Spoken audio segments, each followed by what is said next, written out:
negative. Ngathatha lesi simo sakhe saba positive because iyona lento eyenza ngibe ne-relationship namakhosikazi ami ney'ngane zami. Ngoba manje angifuni ukuba u-absent father noma husband ngoba ngiyazi ukuthi kusho ukuthini lokho ukuthi ufuna ibhulukwe noma ufuna ijezi uthwale ubuye litholakale uma litholakala.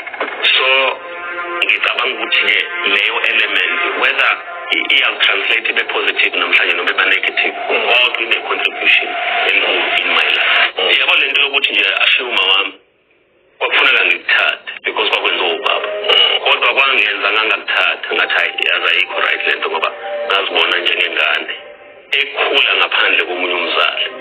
So ngiyakubalekela-ke manje ukuthi lokhu kungabi nababa ngikubonise ey'nganeni zabo.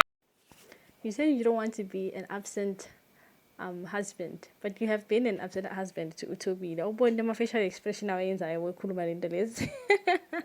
As for uMangwabi, cishe wa divorce Mseleko. Imagine cishe wa divorce Mseleko manje iy'ngane zakhe sezikhuliswa ngo-single mother. Technically for me mina nje bengibuka nje vele ababo single mother njengoba ukheli ukhuluma lashilo kodwa ke bekezo single mother sekenziwa makho yini bekuthiwani what parenting ayi